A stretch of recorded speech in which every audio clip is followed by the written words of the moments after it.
Assalamualaikum warahmatullahi wabarakatuh. Waalaikumsalam warahmatullahi wabarakatuh.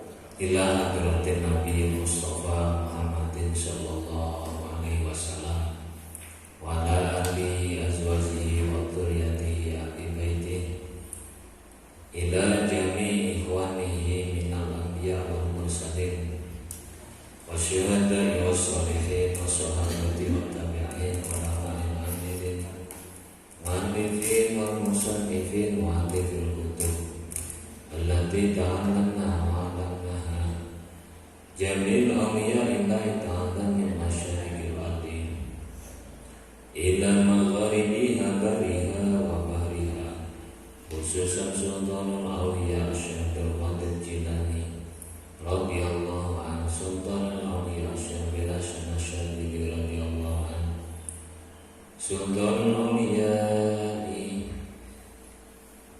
masyaikhil awliya tis'afi Jawa kullihim wa masyaikhi bahri ulum kullihim masyaikhi tadwir kullihim masyaikhi tananya kullihim masyaikhi rajasa kullihim wahid bi Indonesia kullihim wa khususan Masyaikh Yusuf mu'allifi hadzal kitab Al-Fatihah. A'udzu billahi minasyaitonir rajim.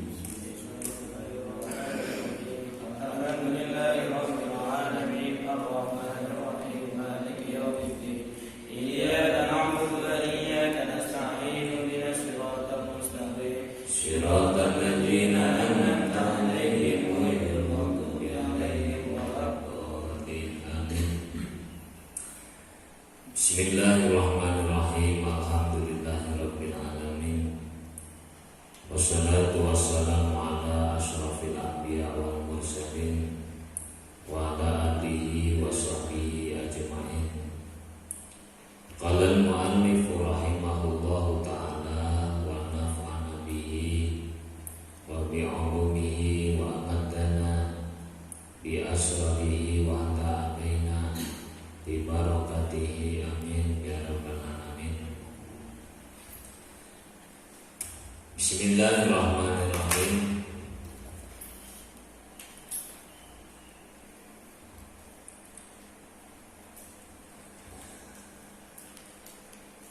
Yaqulu Abdul Rabbih Syahidi Yusufu Najlil Arif Syahidi.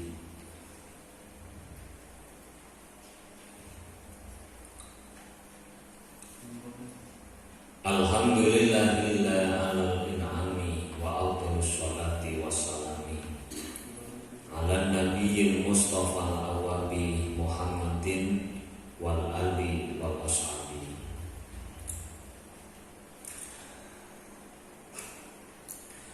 Yaqulu dawu sapa Abdul Rabbih kawulane pangerane abet asyahidi kang moho mirsani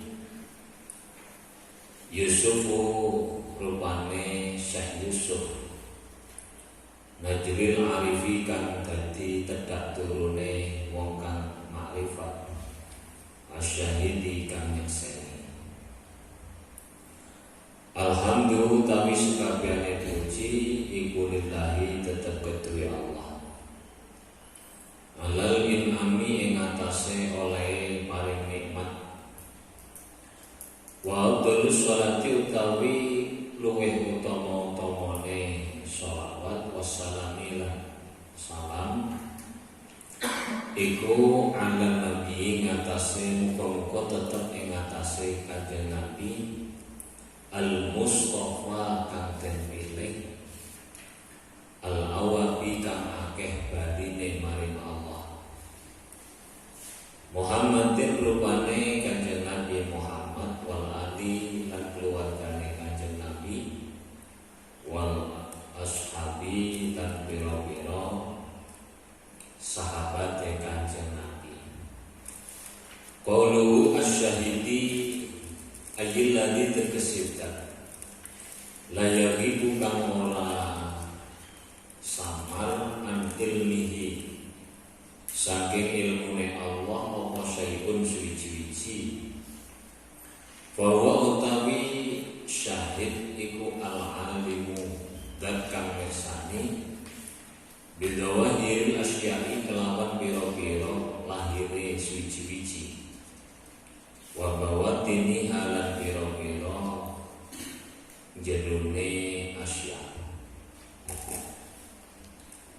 Al-arifi ay makana tegese perkara kana kang ana poma iku an kasfin saking kebukae peningal ati sorikin kang pertelo bada tantibin ing dalem sawise bersihaken ati sohikin kang bener awil muradu utawi kang ten karepaken biha kelawan makrifat iku mula hadatu datihi ngelirik dati Allah wa sifatihi lan sifati Allah fi kulli af'ali ing dalem sakabehane pira-pira perbuatane Allah.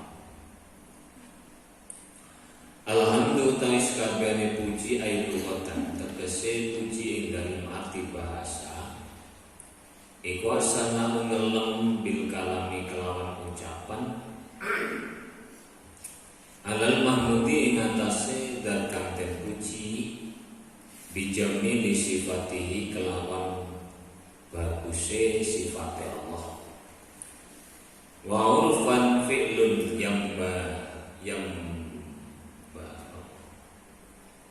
yunabbi'u kang merupakan apa fi'lu anta dinil mun'imi saking ngagungaken zat kang paring nikmat bisa babi afalihi an in'amihi kelawan sebab oleh paring nikmat mun'im alal hamidi ngatasi kang muji wa ghairihi lan liyane hamid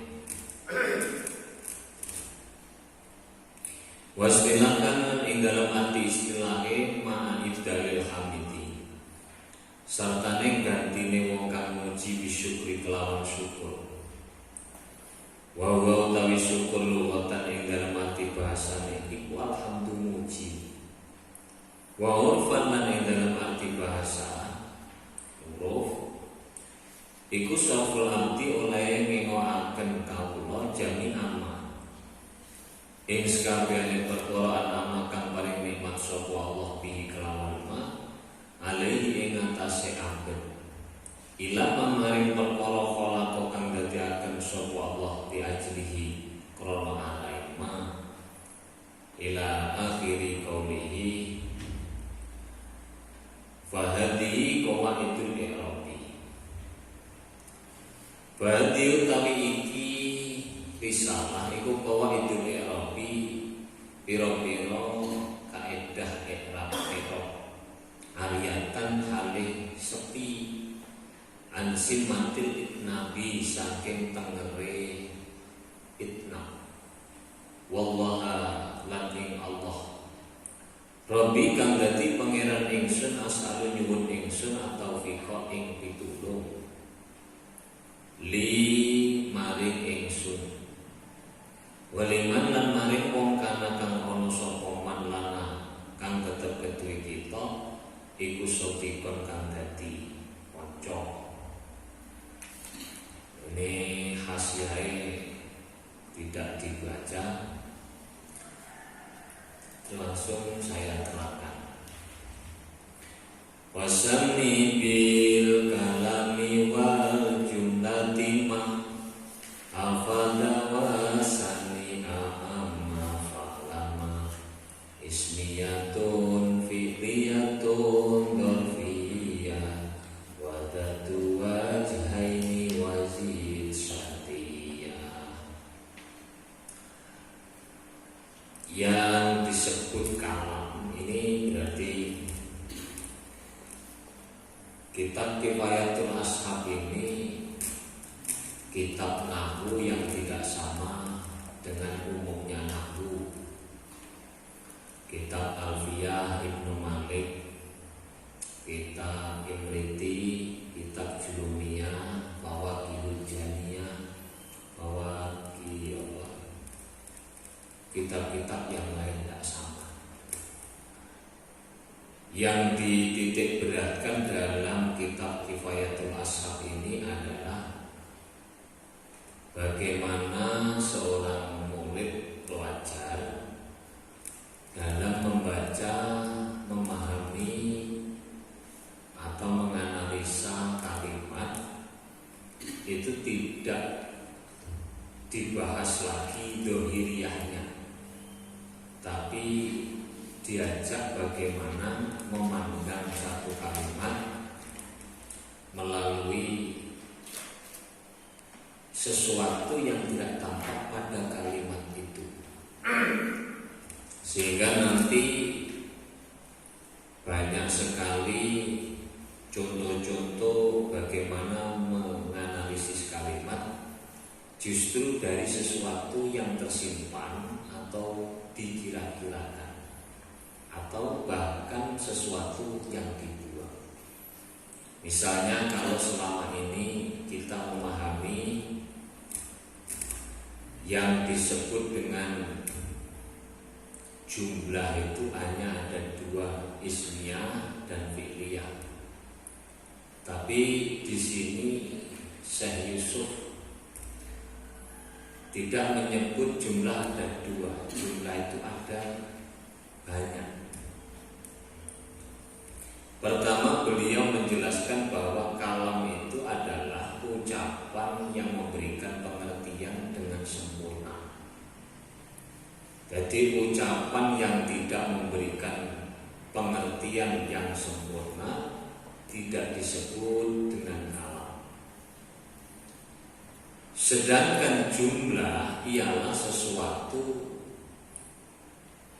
atau setiap susunan yang terdiri dari musnad dan musnad ilaih. Ini saya nanti tidak akan membahas apa musnad, apa musnad ilaih, apa definisi mubtada, apa definisi khobar, apa definisi hal, apa definisi dhorof, apa definisi sifat dan seterusnya. Karena ini sudah di atas. Itu pelajaran dasar. Ini kita sudah tidak bahas definisi itu. Yang kita bahas nanti adalah lafaz-lafaz yang tersimpan atau yang dibuang di dalam susunan kalimat. Sebagai contoh adalah koma zaitun. Koma zaitun itu bisa disebut dengan kalam karena telah memberikan faedah sempurna atau pengertian sempurna. Pengertian sempurnanya itu maksudnya dengan ucapan koma zaitun, orang akan bisa memahami bahwa ada orang yang bernama Zaid telah berdiri. Berbeda dengan contoh ing koma zaitun. Ing koma zaitun itu kalimat yang tidak bisa disebut dengan kalam. Tadi saya katakan bahwa terdiri dari musnad dan musnad ilaih, baik berfaedah atau tidak berfaedah, itu namanya jumlah. Tapi kalau kalam itu harus berfaedah. Contoh ingkoma zaitun itu tidak bisa memberikan pengertian kepada pendengarnya dengan sempurna. Karena kalau diartikan jika Zaid telah berdiri, itu tidak bisa disebut kalam. Kenapa? Karena tidak bisa memberikan atau menyampaikan faedah kepada yang mendengarkan. Sehingga lafaz ing koma zaitun itu bisa disebut dengan jumlah, tapi tidak bisa disebut sebagai kalam.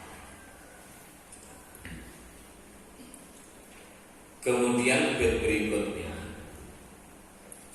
ismiyatun fi'liyatun dzarfiyah wa dzatu wajhaini wazid syartiyah. Sekarang bentuk-bentuk dari jumlah. Tadi Tadi saya katakan kalau umumnya kitab nahwu mengatakan jumlah ada dua, fi'liyah ismiyah. Syekh Yusuf mengatakan jumlah itu dianalisis dari permulaan jumlah itu terbagi menjadi 5 bagian. 5 bagian. Nah, ini penting saya tulis. Ya tak kayak tulisannya.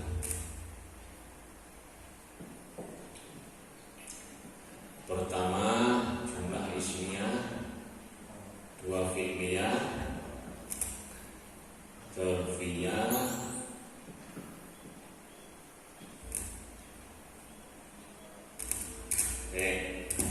tiga dulu. Sekarang jumlah ismiyah.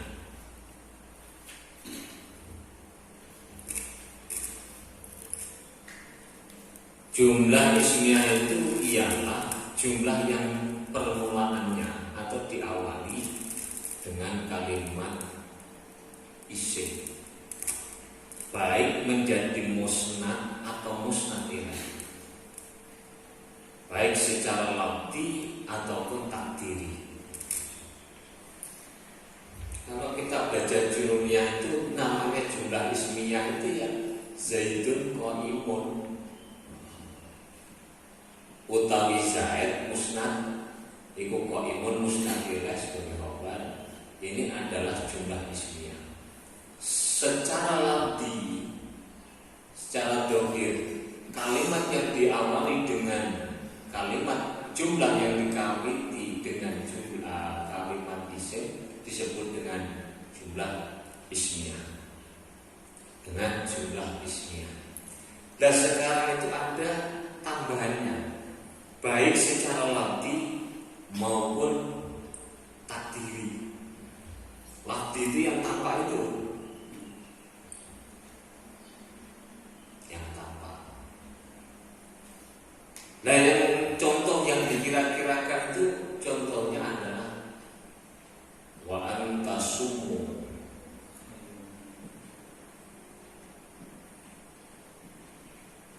Khairul lakum. Ini adalah disebut dengan jumlah ismiyah, padahal secara lafzi di sini adalah tidak ada kalimat isimnya. Coba buku ambil menying. Ini pondok siapa?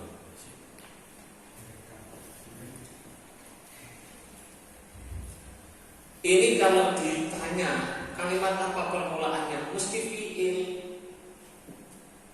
fi'il mudhari. Tetapi di awalnya adalah ada huruf namanya huruf an-masdariyah. An-masdariyah itu gampang ngomong, saya tidak akan bahas fungsi-fungsi an-nafah itu jurumiyah, jadi bukan. Ini biar cepat, ini kuliah.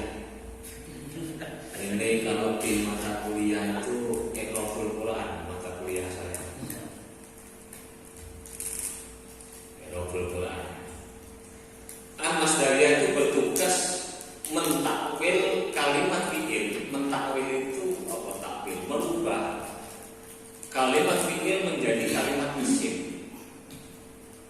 Soma yasumu siaman. Terus apa? Soma yasumu soman bahwa soimun. Masdarnya soman ya. Soman.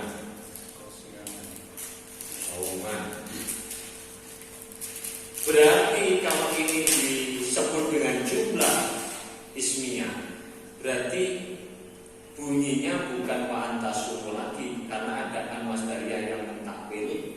Berarti saumukum. Kumnya dari mana? Dari ini dhamir mustafir yang ada pada fi'il mudhari. Saumukum utawi oleh poso sira kabeh iku khairul lakum.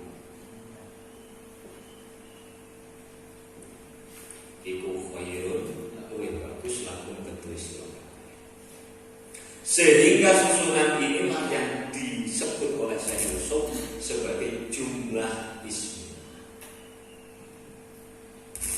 Jadi kalau baca kitab itu wa antal tasila lan yatokoso yen tong baso sira kabeh wujuhaku ing wajah sira kabeh iku khairun luwih bagus. Itu sampean sudah harus di pikiran sampean itu takwil yang berbentuk isinya. Jadi tidak usah kemudian iki anopo ya sekutu otomatis itu namanya bisa membaca kitab. Kalau masih tanya-tanya ini namanya bukan belum punya daun yang sering-sering disebut oleh orang punya daun itu artinya bisa menangkap sesuatu yang tidak tampak seakan-akan menjadi tampak. Yes. Yang kedua adalah jumlah fi'liyah.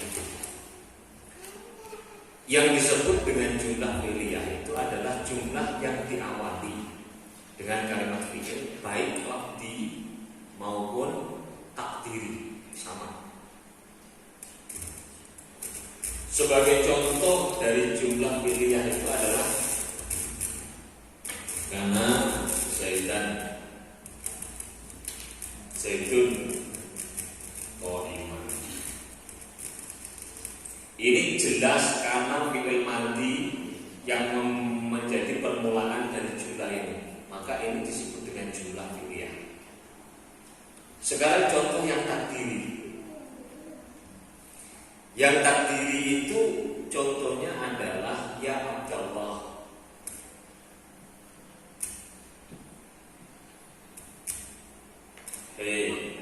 Kaulane Allah. Ini Pak kalau dilihat dari dohirnya adalah diawali dengan huruf nida panggilan. Bagaimana bisa disebut jumlah fi'liyah?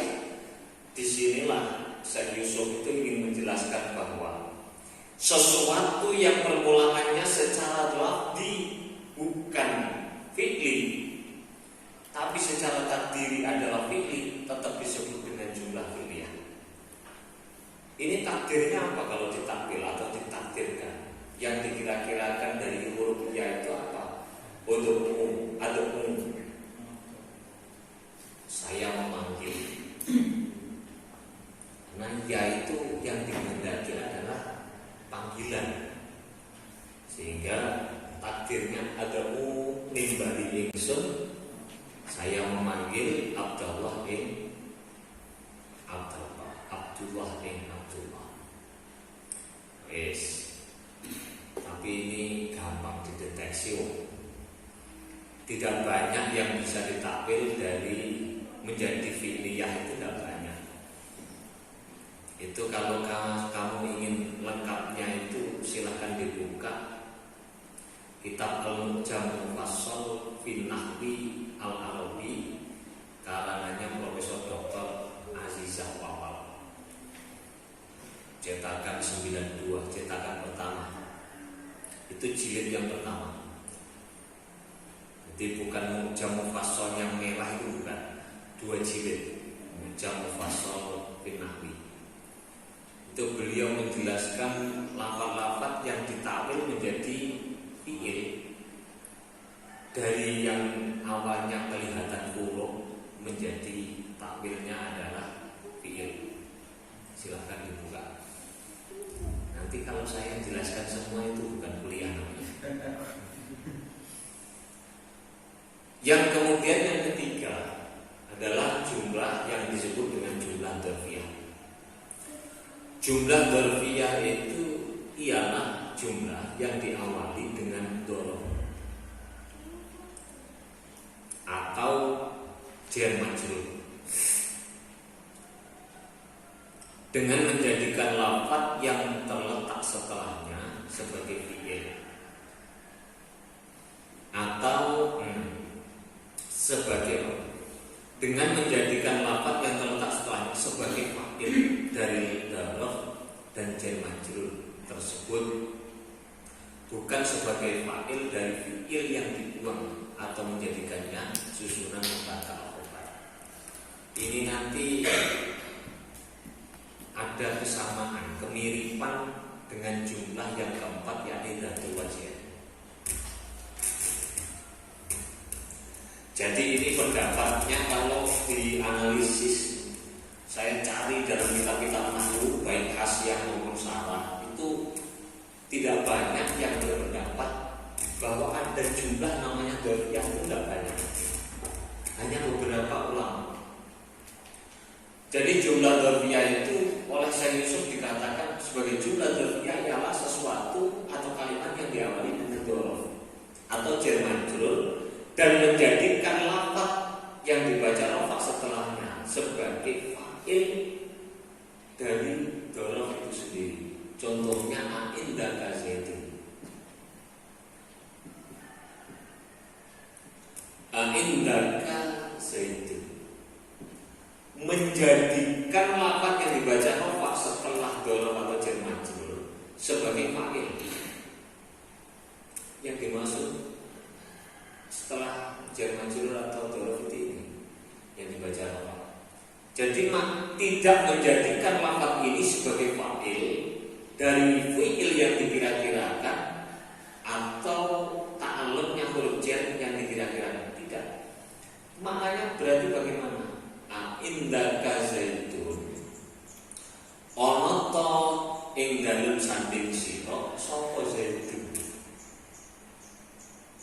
Ana ta ing dalem sanding sira. Biasane lek awake dhewe kalau kita kebiasaan kita itu indaka zaitun ana ta iku tetep ing dalem sanding kira zaitun utawi. Bukan ini yang dimaksud, tapi ini menjadi fa'il dari dzarf ini.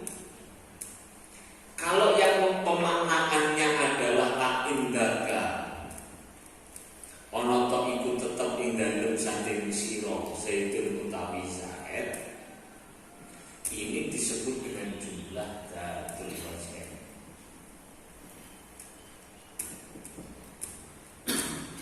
Jadi bedanya sak sering gak ada muncarane ning lambe tok, tulisannya padha.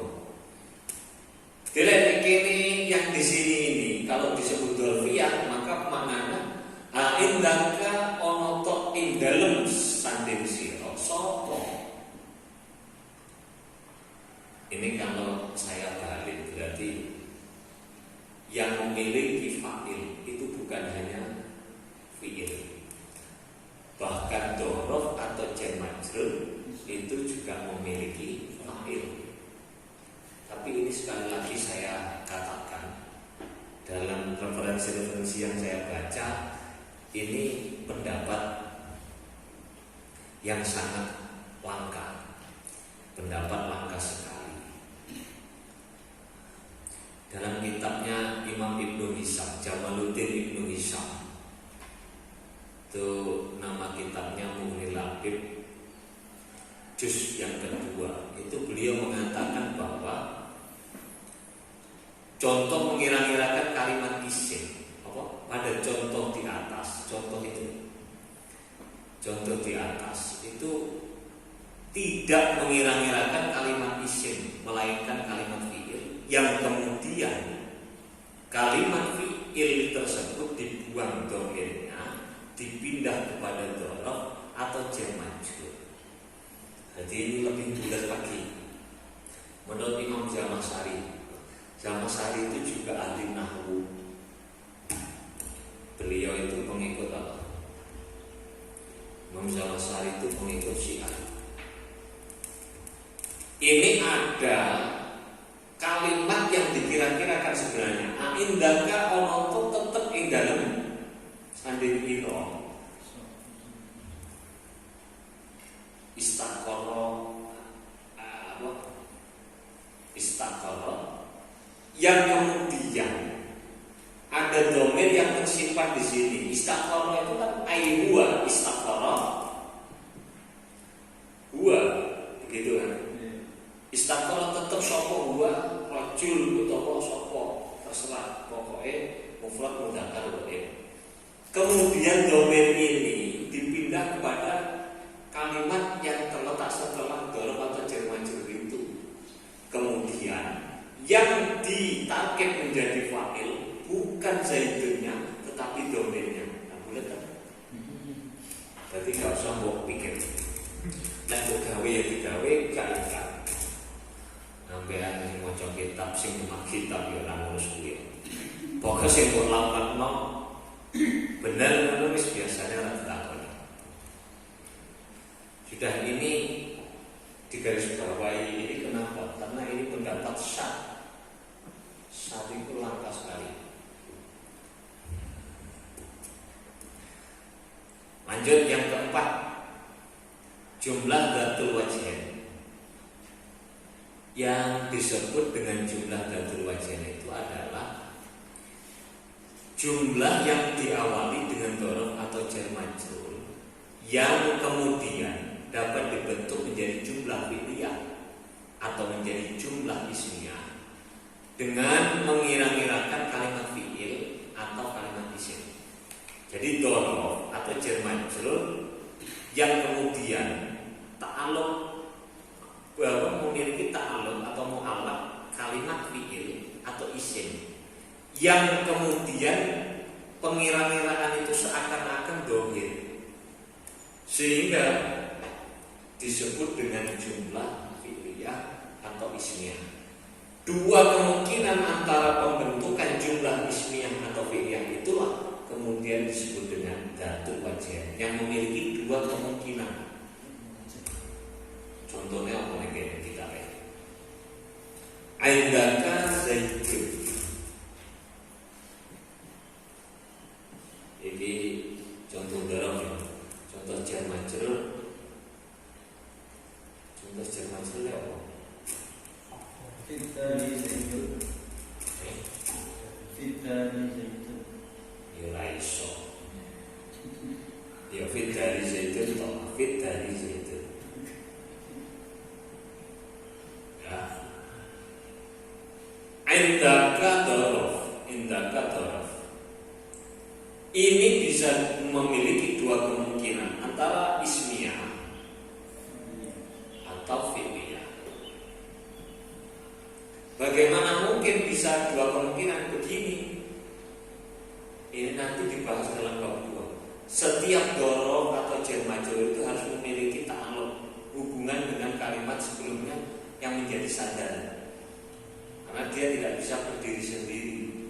Maka kalau secara dhahir hanya tampak indaka zaitun, itu wajib mengira-ngirakan kalimat yang bisa dijadikan ta'alluqnya dzaraf itu, baik itu berupa isim atau fi'il.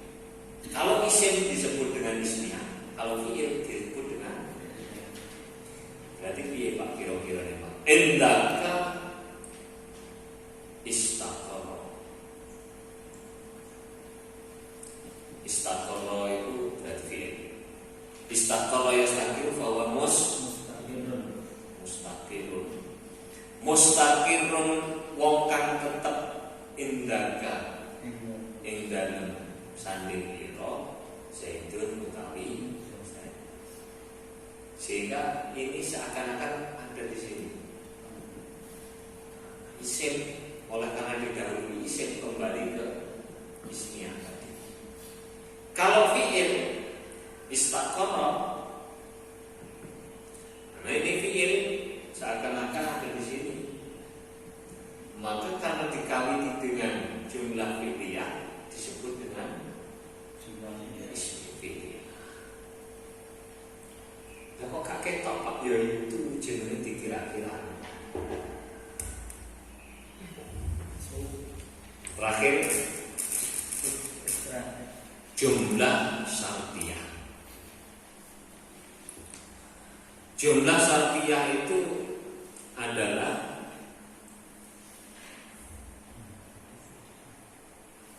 jumlah yang diawali dengan adat syarat. Kita perlu mengingat kembali bahwa dalam akumulasi kalimat atau jumlah itu terdapat 4 variabel, yakni satu permulaan. Kalau dalam bahasa nahwu itu disebut dengan as-sadru, permulaan. Yang kedua adalah al-ansu atau akhiran. Umud itu induk kalimat pokok bahasa Indonesia. Yang keempat adalah penyempurna atau kata keterangan dalam bahasa Indonesia. Itu komponen kalimat. Sedangkan yang dimaksud dengan permulaan jumlah atau sodrul jumlah di sini adalah lafaz yang menjadi musnad atau musnad ilaih. Ini kalau menerangkan kepada anak kecil itu repot. Karena kalau pemahaman anak kecil itu yang namanya permulaan itu ya yang tertulis pertama itu. Padahal yang dimaksud adalah yang dinamakan permulaan itu atau kalimat apa? Permulaan sodrul jumlah itu adalah yang berupa atau yang menduduki musnad atau musnad ilaih. Ini diterangkan oleh Syekh Jatawi dalam kitab Jami'ut Durus juz 3 kalau tidak salah. Kalau tidak salah itu berarti kan kamu harus ngecek. Harus ngecek. Kenapa yang dianggap permulaan itu adalah musnad atau musnad ilaih? Karena keduanya itu merupakan prasyarat suatu jumlah. Maka sesuatu yang mendahului musnad atau musnad ilaih, misalnya ada kalimat huruf atau dorof atau apapun, itu huruf itu baik huruf mausuliyah atau masdariyah atau amil nawasih atau apapun, itu tidak diperhitungkan.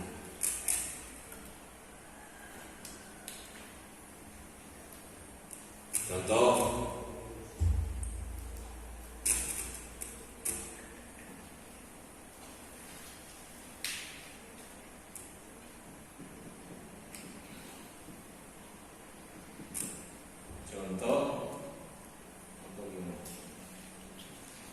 Satya.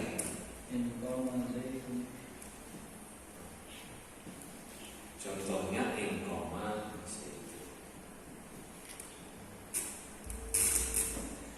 Tadi yang dimaksud dengan apa? Sodrul jumlah itu adalah musnad atau musnad. Maka apapun yang mendahului musnad ilaih tidak dianggap penting. Musnad itu kalau susunan koma zaitun, musnad ilaihnya adalah zaitun. Sehingga ini ada adat salaf ini.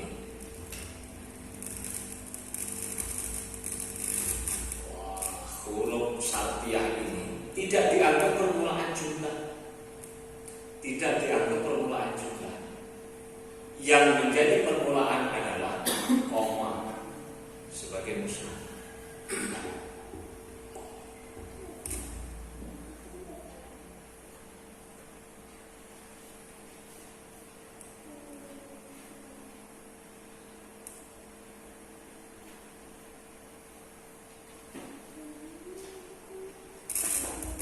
Dan kalau begitu Pak, kesimpulannya berarti misalnya ada apa? Ada walaili idza saja.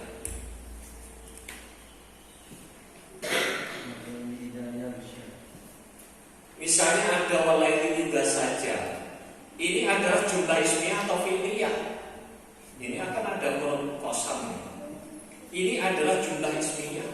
Ini adalah jumlah fi'liyah. Dan kok disebut dengan jumlah syartiyah?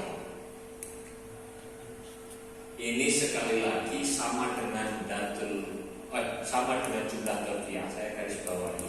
Ini adalah pendapat sebagian kecil ulama ahli tafsir seperti Imam Syamasari. Jadi menurut beliau setiap sesuatu atau kalimat yang diawali dengan jumlah, tidak peduli yang menjadi musnad atau musnad ilaihnya itu apa. Pokoknya sing ketok kawitane salah itu berarti sahih. Itu bisa dibaca dalam kitab Jami'ud Durus.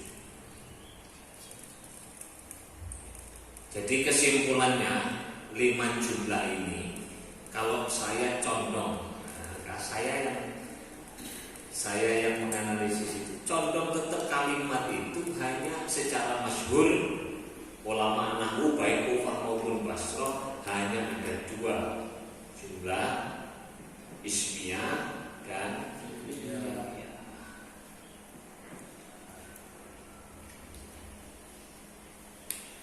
ini lebih mudah dipahami. Tapi yang kita baca itu kitab Kifayatul Ashab. Makanya saya katakan bahwa ada pembagian menjadi 5 bagian itu, yang 2 atau yang 3 bagian Dolfiyah dan Dolwajen dan Syartiyah itu adalah pendapat yang syah atau yang langka. Yang masyhur tetap ada 2. Sudah ada pertanyaan? Cara mengira-ngirakan, Pak. Maksudnya? Cara mengira-ngirakan ini dikira-kirakan seperti itu ada ketentuannya apa tidak? Nah, mengira-ngirakan dengan kalimat lafaz apa begitu lah. Nanti dibahas dalam ta'alluq huruf jar. Sabar. Makanya ini harus sabar. Tetapi karena ini ditanyakan, ya dimukadimai sedikit. Jadi kalau ada pertanyaan yang digunakan mengira-ngirakan itu kalimat yang kayak apa? Itu secara umum jawabannya adalah karena kembali kaidah waliki dofawama dohahu bilfili auma yahtawima, sandarkanlah huruf jar atau goroh kepada kalimat fi'il atau sibul fi'li. Sibul fi'li itu yang beramal, lafaz-lafaz yang beramal sebagaimana fi'il, baik itu berupa isim fa'il atau isim masdar atau isim maf'ul. Makanya kayak gak paham jurumnya ngaji lu. Apa isim? Aku gak ngurus. Ini kembalinya. Jadi sesuatu yang menunjukkan bahwa sesuai yang muktadul hal dengan pertanyaan yang ada di kalimatnya. Ain dan Zaidun itu maknanya adalah secara nalar kita akan mengira-ngirakan bahwa yang dimaksud oleh orang yang mengatakan atau mutakalim menanyakan keberadaan Zaid itu ada di sisimu atau tidak. Maka yang digunakan mengira-ngirakan ta'alluqnya doroh ini adalah yang memiliki makna tetap. Karena itu kalau fi'il, kainun kalau sim, maujudun kalau maf'ul. Ini kan fa'il, ini fi'il, maf'ul. Istaqarra fi'il, mustaqirun sim, dan seterusnya. Hasilun, sabitun, kok di hasolat, sabaka, yakin hasilun, dan seterusnya. Andre kata kok.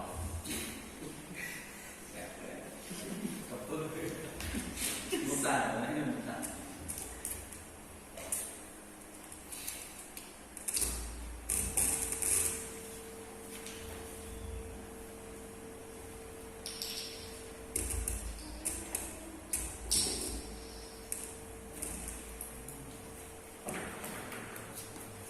Jadi dalam 2 bait ini yang perlu digarisbawahi adalah jumlah itu ada 5, 1 ismiyah, 2 fi'liyah, 3 dzarfiyah, 4 datul wajh, 4 5 adalah jumlah satu.